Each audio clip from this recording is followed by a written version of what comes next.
Hello. Hello. Check. Check one. Check two. We're good. We're good. Hello. Hello. Hello. Welcome in. Good morning. Good morning. Good morning. Good morning to you. Yes. And to you. And to you. And to you.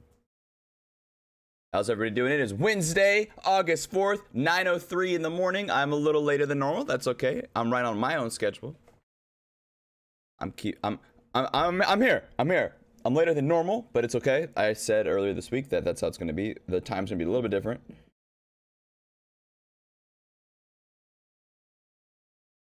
I'm just trying to make sure we're good on the Facebook.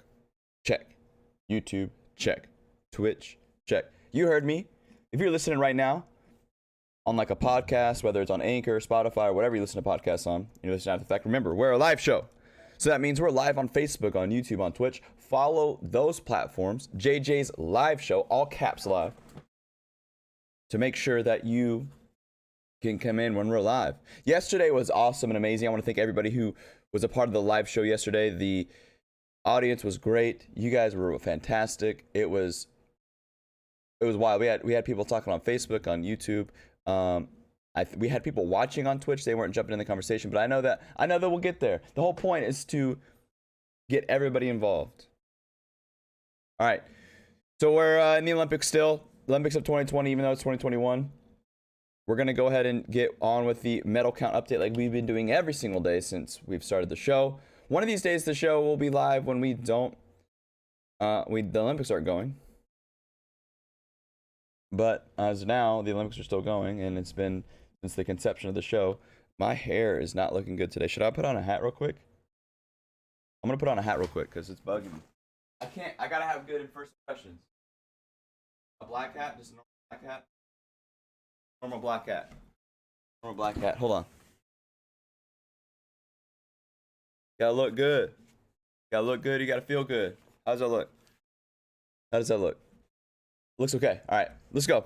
Let's do this. Okay, medal count update. China's still in the first place with gold medals with a grand total of 32, followed by the United States with 25, and then closely behind that is Japan with 21. So China's still taking the lead on them gold medals. Then we have, for total medals though, let's hear, I'll share the screen. For total medals, we have United States at 79, leading everybody by a lot. Well, I guess you could say China's close at 70, but to me, 9 medals is a lot. And then China is like a close second, but there's the distant third place for total medals is Russia with 53, followed by Great Britain at 48. So China and the United States really really separating the pack as far as total medals. But the gold medal race, for total gold medals, China's getting a slight lead. I don't see them taking any events in track and field. So I think we might be able to catch up with those depending. And then, well, we don't have soccer. I don't know. I don't know what games are left. There's a lot of games, guys. We have 4 more days of the Olympics. I don't know what events are left, though. I don't even know what America could possibly get a gold in. I don't know. I know that we're out of women's soccer. The men's soccer team didn't make it to the Olympics. The title of today's show. What is the title of today's show? You are more than capable. That's what I have for the live show. It might be different on the podcast. It depends on which direction the show goes, which makes it fun for me. I never know what direction the show goes, so I I don't like, by the time it comes to the podcast, it could be a totally different show. You know what I mean? Which kind of happened yesterday. If you haven't listened to yesterday's podcast, go back and listen to it and come back. Get back to me. So it was uploaded August 3rd. I don't remember what the title is. Something like, it's something part 2. Maybe it's not part 2 on when it's uploaded. What is it on Spotify? What is it called on Spotify? Let me double check. And it should be up on Spotify by now. Yes, today will be the best day yet. Look that up. Today will be the best day yet. JJ's live show on Spotify. Listen to that before you listen to this one, because yesterday was a good one. I want to thank everybody who has supported the show so far. I don't have any sponsors. If I talk about it on the show, I truly believe in it. Nobody pays me to do anything on the show. Hopefully one day people will. But if I say, even when I do get paid sponsorships, it's going to be stuff I believe in. When I stream video games, I actually had, I wouldn't call them like sponsor offers, rather. It's more of like people that knew me or people who knew of me, and they hit me up, and they're like small startup businesses, okay, and had a product that they wanted me to promote, and I told them I'd try it out and see if I wanted to promote it, and I actually didn't have a product that I liked, so I promoted 0. So I might have lost out a chance on some money, and they lost out a chance of them growing their brand, but I'm not gonna try to sell you guys on something that I don't believe in, or I wouldn't use myself, or whatever. Okay, so if I refer you to something, best take that to the bank that I believe in it. Now, it might not work as good for you, but it works for me. Okay.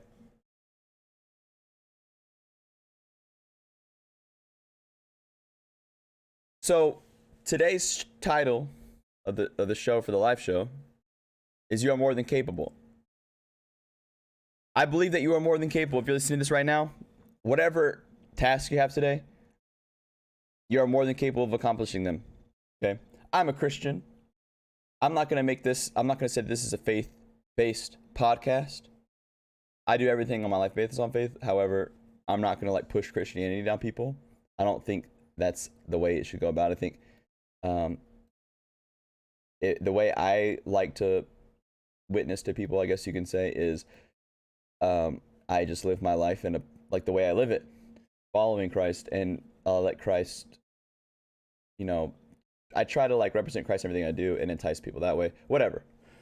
However, as a Christian, I do believe that God doesn't give you something you can't handle. So whether you're a Christian or not, I believe that you are more than capable of accomplishing all of your tasks today. I don't believe that you can just accomplish it. I think you can defeat any giant today. I believe that you can just absolutely kill it today. I know you're going to kill it today. Whether you're listening on your way to work, on the way to school, on your way home, on the way to the gym. I'm probably going to mention the gym every day in this podcast, by the way, at least a little bit, because it's a big part of my life, like training, physically training. But I believe that you can accomplish anything. That you are more than capable for whatever obstacles you have today. You are more than capable. God doesn't give you anything you can't handle. So if you have some pretty steep obstacles, that means he must think you're pretty freaking strong. Okay? You must think you're pretty freaking capable. All right? So believe that today. I believe you are more than capable.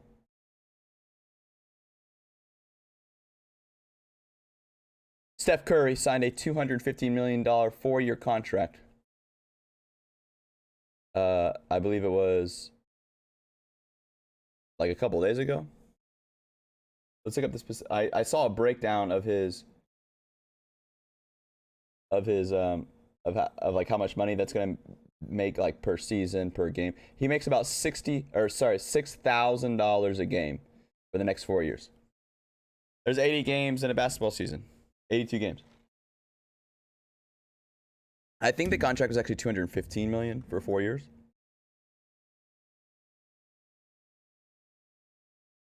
So, Steph Curry, congratulations. I think Steph Curry deserves it. I think he's a good guy. I genuinely, he stands up for what he believes in.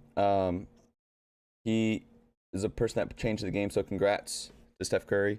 I'm a Steph Curry fan. I don't know, I just like him. He's a likable guy. I hope he comes back off of injuries. I hope I know he had some injuries past couple seasons. I hope he comes up on top. I want to talk about this one thing though. Specifically about California, okay? California, I got the notifications for it in my mailbox this past week, but we officially are in a recall election for Gavin Newsom. Gavin Newsom is the governor of California, for those who don't know, and we had to sign petitions to get a recall vote established here in California because nobody likes the governor and we want him recalled. And this is coming from both sides, by the way. This isn't just Republicans. This is Republicans and Democrats are voting to recall Gavin Newsom.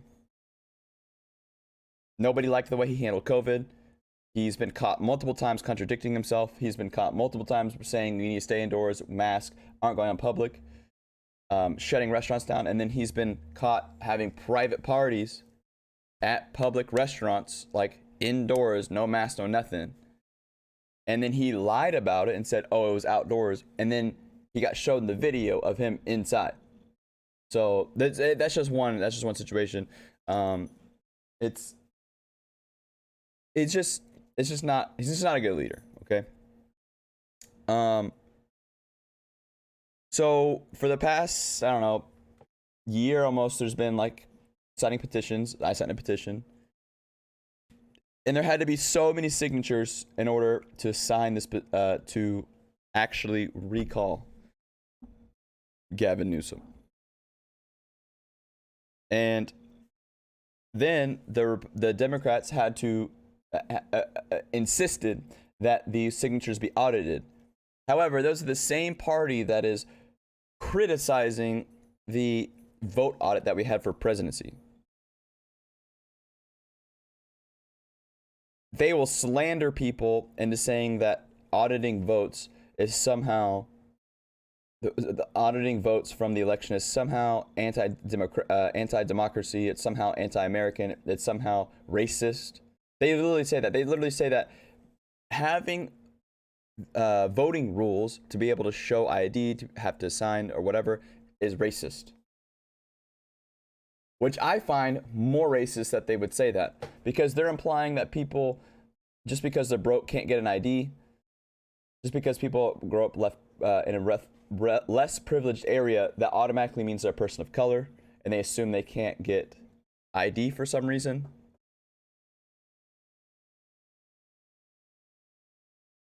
But it's the same people that are criticizing the vote audit, but they are auditing the signatures by the American people. Who, by the way, when you sign this petition, it's not just you sign it and boom. You have to put down like your address, your county, and I think depending on I signed a bunch of petitions, like different types of petitions this past year. I just happened to be approached by a lot of people, and I was like, yeah, I believe in your cause. Funny story. I was at this was back last like February, so we were still in school in person, and I was going to class. I was coming out of class, and I was going to the little like common area, right? And I was leaving the building in the common area.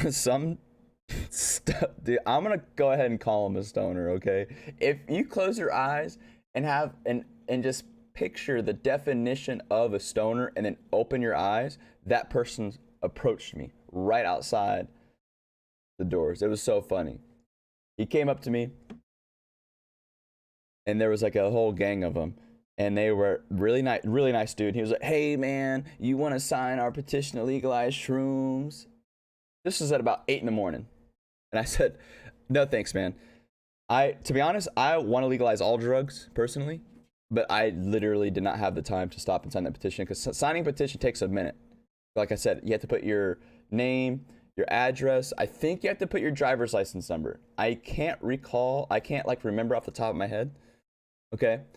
So fast forward to about 3 in the afternoon on a sunny Southern California day. Okay.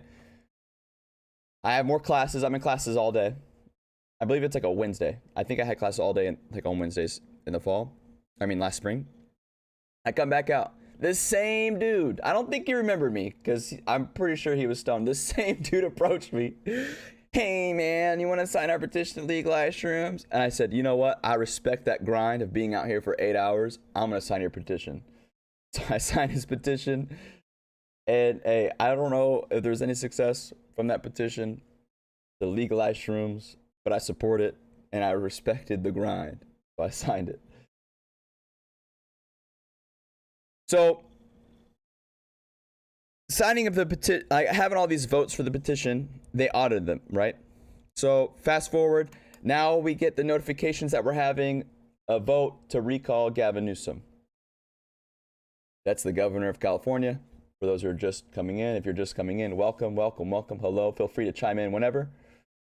Even if you oppose my ideas, by the way, chats, you oppose the ideas, just tell me why you oppose my ideas or what I'm saying. I don't really have a way, like there's nothing I'm saying right now that you can oppose. I'm just telling you what is happening. I'm just telling you the story right now.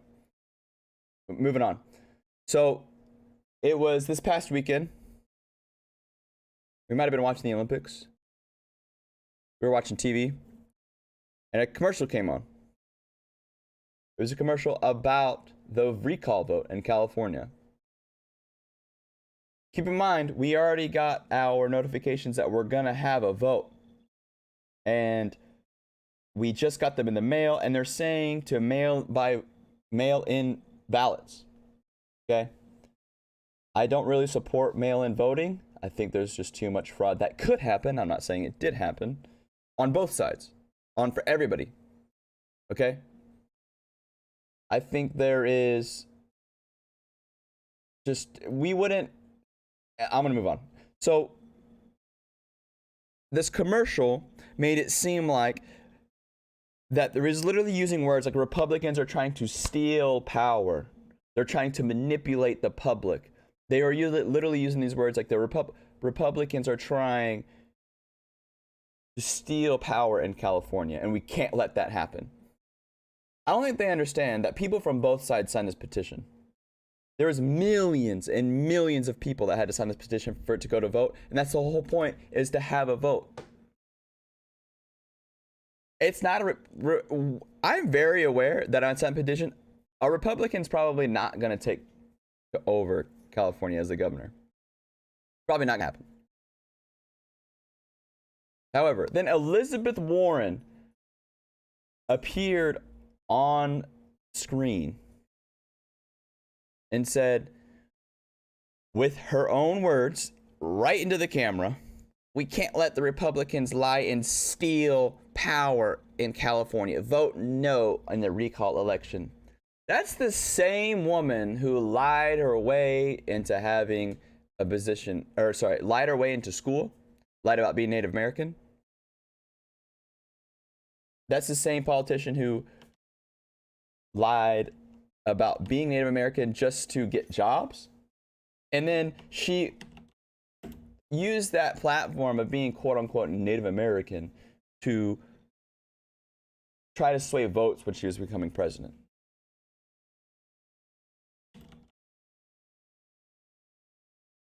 I'm going to Google her, what his percentage is Native American is Warren. Oh my gosh. There's a whole website, factcheck.org, Warren's DNA test. Oh my gosh, this is so tragic, guys. These oh my gosh. I'm gonna share my screen. I'm gonna show you guys in the corner here. If you're not watching online, I'm at factcheck.org/2018. Like, it's just factcheck.org, okay? The facts on Elizabeth Warren's DNA test. I know for a fact what her percentage of Native American is, okay? It's I know the ballpark of it. I don't remember the exact number off the top of my head. It's like less than 1%. It's like less than 1% Native American. However, this is going to be a whole article. I'm not going to even read it. I'm just going to read the headlines. Saying that the initial caption of it, when I clicked on it, said, claim Elizabeth Warren has 0 Native American in her. And then it says, fact check, she does. But she doesn't. She has less than 1%. Here, they're bringing up Trump calling her Pocahontas. Then, oh yeah, this is when Trump called her out and said, I will donate $1 million to charity if you take a DNA test and shows that you're Indian as a Native American. And then we scroll down, and it says DNA isn't identity. So they're already trying to defend Warren in her claim, saying that she identifies as Native American, and they're saying that DNA isn't identity. When you claim to be Native American, have blood Native American in you, and you put it on resumes, and you put it on applications, and there's no DNA, that is a false claim. Despite... Okay, I'm moving on.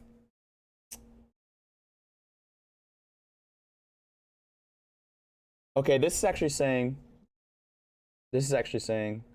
that even if she had Native American blood, that doesn't confirm identity. Okay. All right, bet. Thanks for going that. Thanks for saying that. Bet. Okay, it says what do the test results show?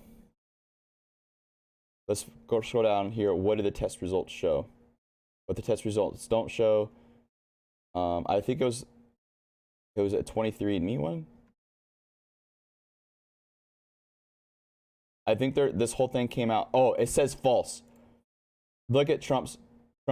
I guess this is a tweet. Senator Elizabeth Warren doesn't have any Indian blood, and they're saying that that's false. If she has less than 1%, that's false. Okay. Elizabeth Warren's DNA test, so she's 1/64th to 1,000th of a 24% Native American. That's actually less than average. The average European American has about 2%. That's actually less than that. The average European American has around 2% Native American in their blood. So Elizabeth Warren has less than the average. So she's actually less Native American than probably anybody listening to the show. Yet she had the gall to claim Native American, and then these freaking news, like fact-checking sources, quote-unquote fact-check sources, are saying that it's false, that she doesn't have any Native American blood.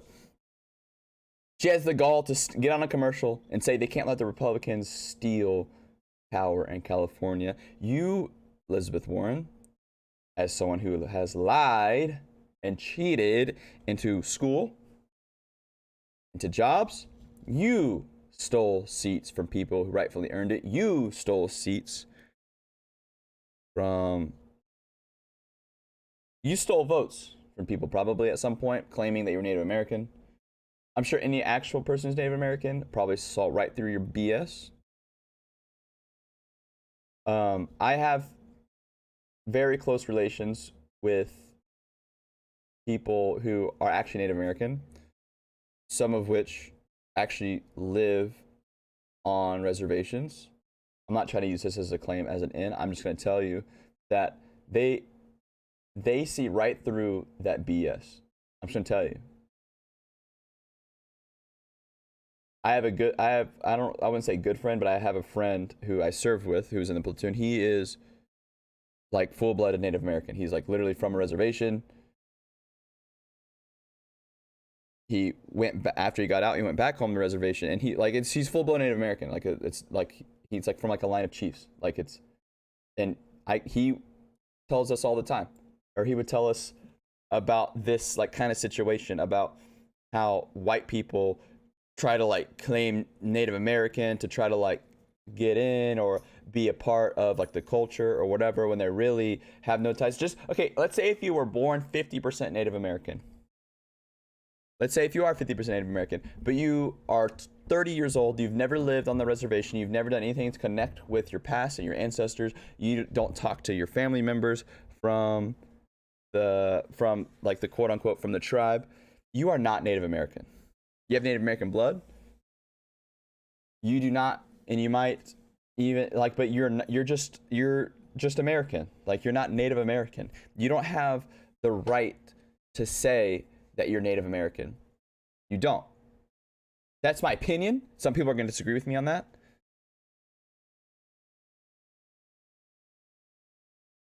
That's why we have the distinction between African American and African. If you are an African American in America, you're a Black American.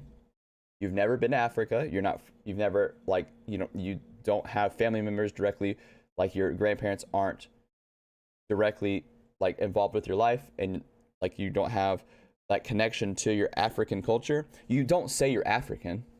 You're African American, and we have that distinction. Just because you have Native American blood, hey, Master, is that? I don't want to mess that up. Master Ravager, thanks for the follow on Twitch. I see you. Welcome into the show. How you doing? Where are you checking in from? Just because you have that blood does not mean I'd be able to identify with that culture. Because Native American, although it is a bloodline, it's also a culture here in the United States. It's a society here in the United States. It's not just a blood thing. It's not just a race thing. Okay? It's all of those things. And I kind of want to I kind of want to call out people who do that. Look, I have been told several times by people in my family, that there is a good possibility that I have a certain percentage of Native American blood in my DNA. Okay? Even if I get like tested, let's say even if I get tested, I'm not 50%, but like let's say if I am 50% Native American, I'm not, but let's say I am, I'm not going to identify as Native American. Would I look into like my bloodline and my culture, maybe learn more about it? Sure. But I'm so disconnected from like a true Native American way of life that it would not be in me to like literally put that on a resume or an application. Checking in from Oregon. How's the weather up there in Oregon?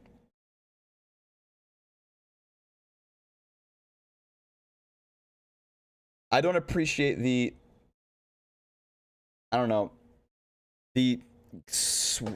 back and forth contradiction that our leaders in America have. I don't like it. Like what I mean is, like, for example, Kamala Harris, while she was running for president, said she would never ever take the Trump vaccine. She wouldn't trust that Trump vaccine. That's what she said. She said something on those lines. I'm not going to look up the quote right now. I wouldn't trust that Trump vaccine. She usually uses the words Trump's vaccine. And then here she is, a quarter, like literally, what are we, like an eighth the way of it into her presidency? We're 6 months into her being the vice president. And she's pushing out, she's telling everybody to get vaccinated. I get it. When she's running for president, it's a game. They do things to advance themselves short term, but in the long term, we see through the BS. What I get annoyed is that people don't recognize that. People don't recognize the contradiction. Look, I'm calling out like the left, people on the left right now. I'm not saying that the people on the right aren't guilty of it. Okay? It's something on both sides. Both sides do it. They do something for a short-term game, but in the long term, it shows that they are not consistent. There's contradictions, and they just aren't fit to be good leaders.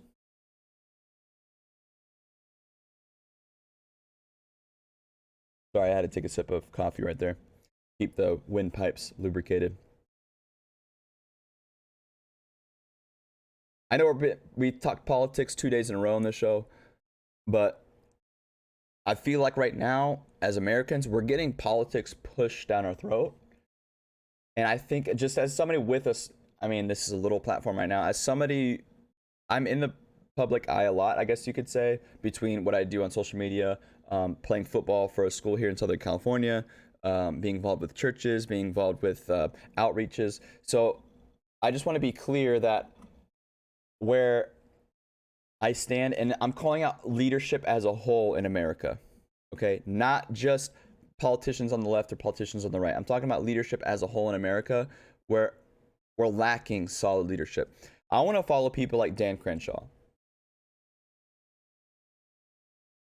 I want to follow people who have experience, not just because he's a military man or a veteran, not just because he was a Navy SEAL, but because he understands the value of leadership.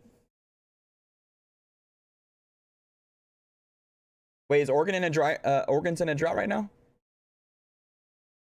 I'm just gonna call you. I don't want to mess up that second name, Master Ravager, Ravager. Is it Ravager? Type in 2 if it's Ravager, and 1 if it's Rave. I don't know. Type in 2, like the number 2 if it's Ravager. I wanna get that name right. Is Oregon in a drought right now? I didn't know that Oregon was in a drought. Interesting. You're next to one of the wettest places on earth, and you're in a drought. Ravager. Got it. Master Ravager. Or Ravager, I mean. Ravager. Master Ravager. I'm stupid, guys. Look, I'm a freaking jock, okay? I grew up playing football and all sorts of sports. Spent 5 years in the United States Marine Corps Infantry as a grunt, and now I'm back playing football again. I drool, okay? Master Ravager. I like that name. It's dope.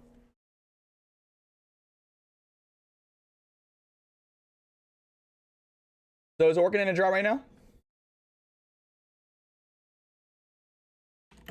Is there fire? There's a bunch of fires going on in Oregon?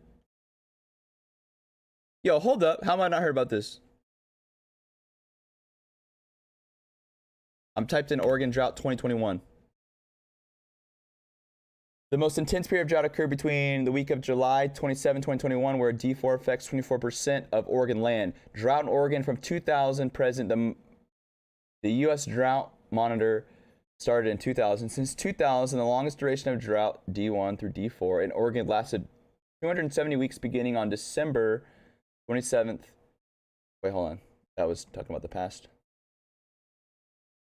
Yes, we're in a super drought. I'm on the east side of the mountains. Oh, you're not near the coast. Got it. So do you guys put in like water restrictions? In Oregon, do you guys put on water restrictions? And in Texas, when we had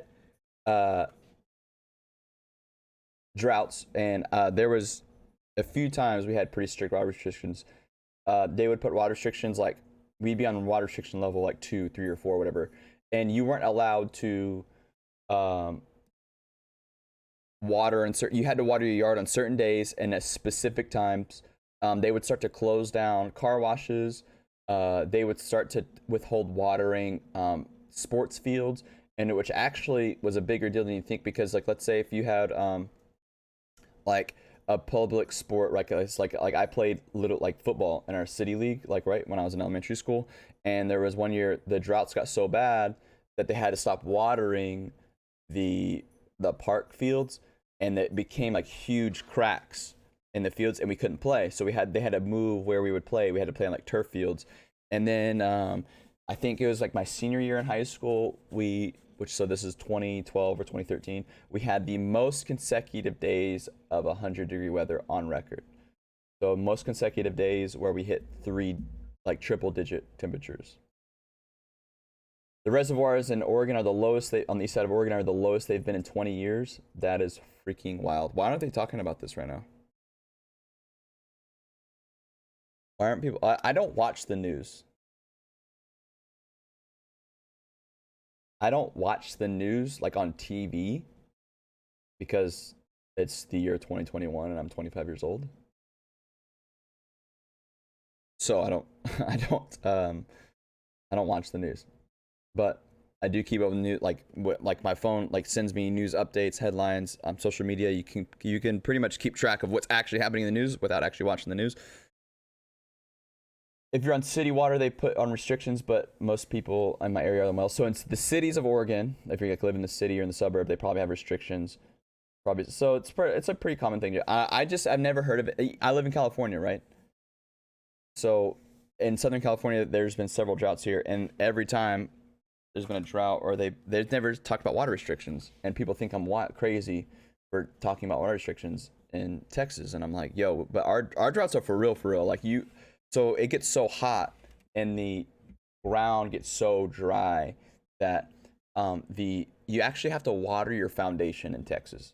And if you don't do this during hot, like if you don't know about this and you live in Texas right now, I have viewers in Texas, I have listeners in Texas. If you don't do this, you need to go outside right now and check your foundation. You will see the soil start to separate from that concrete foundation, and it'll actually make your foundation shift and crack like pretty severely. So you actually have to water your foundation. My dad was in landscaping, so we had all the tools we needed for that. We use soaker hoses. If you don't know what a soaker hose is, look it up. A soaker hose is like a hose that it's like a water hose, right? But instead of like the water coming out on one end, the water like seeps through the hose, so you get like a little bit of water everywhere, like where the hose is at. Nobody talks about it enough because Eastern Oregon isn't important enough in the grand scheme of things. If Oregon comes up in the news, it's Portland or wildfires. That is pretty true, to be honest. Well, not saying Eastern Oregon isn't important enough. I'm saying the only time I see Oregon in the news is for Portland. I actually haven't. I've heard of the West Coast fires, but listen, we have so many fires here in Southern California. Literally, it's so common. The news just goes in like right over my head. I don't even care. I'm like, oh, fire, more fires. Like, as long as people, like, as long as actual houses aren't burning down, I just move on. Are there a lot of houses burning down right now in Oregon and during these fires? See, the thing is we like look if you were to walk out this door, this is the, if you're watching right now, on my directly right of me, this is actually the front door to my house. Right here. If you were to walk outside this door and look at those mountains, there's houses right there, but behind that, it's absolutely nothing. Part of it's Camp Pendleton, the United States Marine Corps base right here.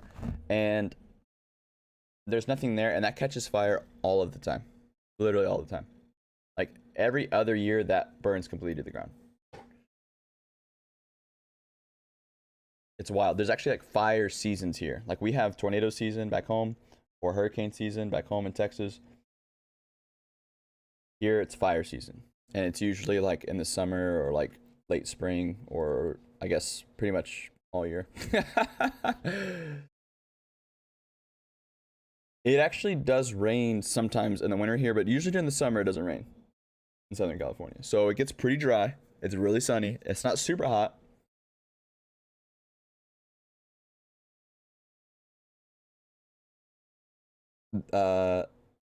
No houses lost this year. Last year was terrible. You lost a couple. You lost whole towns in Oregon. Yo, this is this kind of stuff I need. So look, for the viewers watching, the people listening, this is how the show's gonna go. Okay, because my whole idea for this show when I started it was that I would listen to podcasts, and I would want to get involved in the conversation because I knew more about a conversation sometimes than people listen to podcasts, or they get stuck on a name and I want to chime in like, I know who you're talking about. Like if like, oh, who are we talking about? This person. And then like, oh, I know who that is. And, you know, like chime into the conversation really to help direct the show, like help direct like the conversation to keep the conversation going, or to chime in my 2 cents on something, or to really get like, not to be on the show necessarily, but to help, you know, with conversations, or help inform, or help, you know, whatever, just like get involved with the conversation, how anybody would if you're talking. And that's how I envision this show, and which is kind of going on here. We have Master Ravager telling me about it's funny that I'm using like usernames on Twitch to inform me about what's happening in Oregon right now, and now we're looking it up, and now everybody on the show who listens is aware of what's happening in Oregon. And that's how I envision what's happening with the show. As we grow the live portion of the audience, that's when the show is really going to take shape. And I really appreciate everybody who chimes in. I really appreciate anybody who likes, shares, and comments, because that helps boost the show, helps get the word out, but also helps, you know, if you give your 2 cents in the conversation, that's what really drives the show. And I really appreciate that. That's how the show is going to grow. And just stay tuned, because we're going to grow this audience. I don't know how we're going to do it. You know how, actually, I know how we're going to do it. It's by you guys liking, sharing, telling your friends, bringing people in, tagging, whatever. I don't know. We're live on Facebook, YouTube, Twitch. And so that's 3 platforms to grow. I thought about just doing one at a time, but no, I was like, no, let's do all 3. So if you want to watch and listen on Facebook, listen on YouTube, or watch and listen on Twitch, just do it on the platform that you would actually get involved on. I've heard from people that Twitch so far is the best experience as far as like how the chat works and how, you know, like the quality and all that kind of thing. I will tell you, any chance I get to get off Facebook, I'm going to. So if our YouTube takes off and Twitch takes off, then I'm gonna go. We're gonna get off Facebook. I just right now, that's what really drives the show, is the Facebook. But I appreciate everybody coming in. So anyways, back to what we're talking about. You lost a couple of towns, like whole towns. You're saying like whole, like, I'm assuming you kind of mean suburbs. I hope you don't mean like the main like city parts.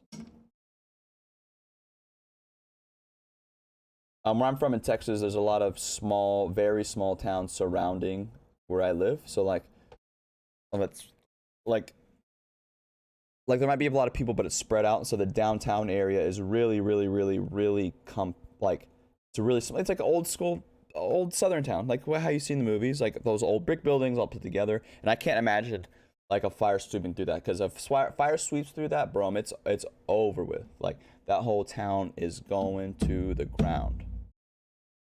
That's terrible. The crazy thing is about fires is that, and I've watched I've watched a lot of things about fires over the years, right? I think we all have. I think we've all like read stories. The crazy thing about fires, and this actually happens with tornadoes as well, is that like you could have a whole like neighborhood where like 50% of the houses burn up, because it doesn't always go from house to house, right? Sometimes it could like skip houses because embers catch on fire, whether it's like paper. A lot of times it's paper. If you ever like go outside and you light like a tissue on fire, what happens is like right when like the weight of the paper can get lifted up by the fire will actually, from the gases and everything and like science and whatever, I'm not a scientist, so I don't know how to explain it, but it will actually lift up the ember and it'll fly off. But sometimes those embers can, or like that like little like debris, whatever that's on fire, and it flies off, will keep like a hot ember enough to where when it lands, it can actually catch something else dry on fire. So that's how fires are able to cross roads and cross highways, if you didn't know, is because like, let's say, like the wildfires here in California, right? The way those are able to jump highways and stuff, because it does happen, which is like if a fire jumped, so the fires right now, I live on the coast side of the 5. There's a Highway 5 that runs up like all the way kind of like next to the coast. So I live on the west side of it, okay? All the fires usually happen on the east side of the 5. However, but a lot of the houses, there are houses on the east side, but there's a lot of compact city on the west side of the 5. If these fires were ever to jump across the 5, I'm telling you, it'll be a natural disaster beyond what we can comprehend, because these buildings are so close to each other and they're so dry. It gets so dry here, and these buildings will catch on fire so quick, and it'd be so much damage. It'd be wild. But that grass, that like lightweight, dry, it's essentially just timber, will catch on fire, and as the fire starts to burn up, it'll like kind of start to burn down to a smolder, right? But it'll still be hot like an ember, and it'll actually float through the air, and it can go across highways. It can go across. I've personally seen waters jump like in Texas when I'd be hunting. Like fires jump ponds, like literally, like the fire will be on one side of a pond and it'll be on the other side of the pond, or like a lake, and it'll just catch just like that. They were small towns on the mountain passes, had family get evacuated last year, and the whole town burned up. That's crazy, dude. So sorry about that. Hopefully your family's doing okay now. That's crazy, dude. The fires are no joke. The thing is with fires is that they can be dangerous even without the fire. Like the smoke sometimes can get pushed and create toxic like air environments where you can still sustain like personal like as like a person you can sustain damage like through your lungs and stuff and can possibly incapacitate you, which can be dangerous. A lot of times there would be fires near base, like so I live right next to Camp Pendleton here, and fires will happen and it makes it all smoky like in town. And if you are someone who struggles with the air quality, like if you're someone who is affected by bad air quality, it'll affect you. I'm not sure if I'm one of those people. I don't think I am. I don't think I'm affected by bad air quality that much, but I know a ton of people that are. And it really like it gets to them. Like maybe if you have asthma, or some people struggle with bronchitis, or some people just, I don't know, they get like allergies, but the allergies like worse from smoke. I don't know. It's wild. Fires are no joke. There was a story I heard about the Malibu fires, and when the Malibu fires happened, there was like a guy who was telling the story, and his house was completely fine, but every single house around him completely burned up, and he had survivor's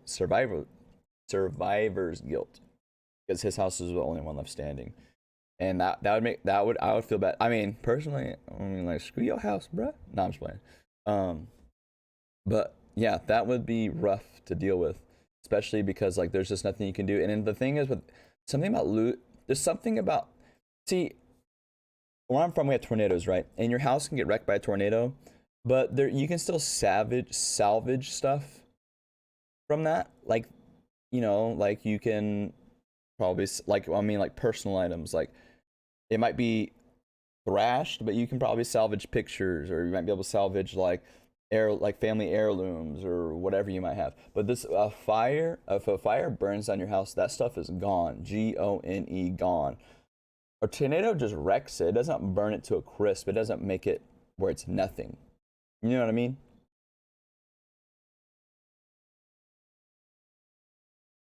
Something about a fire that is just like, it's just next level like devastation.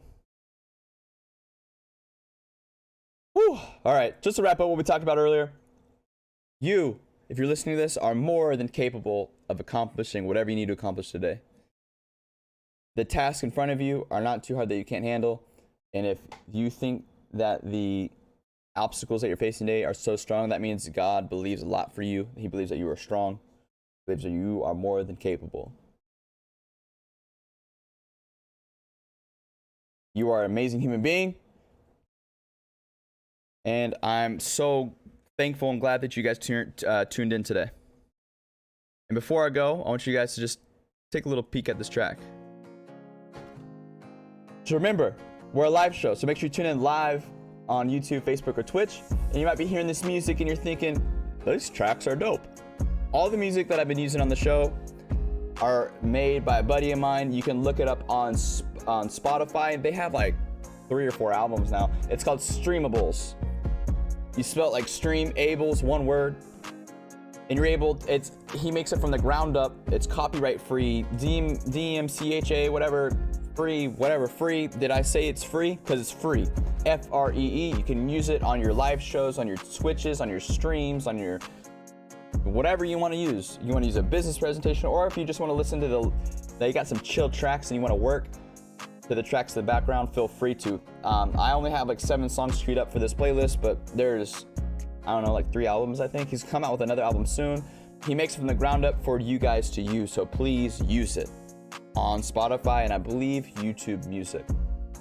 All right, guys, thanks for tuning in. The show will be uploaded to the podcast platforms later as an MP3. And if you guys are listening, make sure you tune in to us live. That's right, capital L, capital I, capital V, capital E, live. JJ's live show on Facebook, on YouTube, and Twitch. All right, guys, thanks for tuning in. Until next time.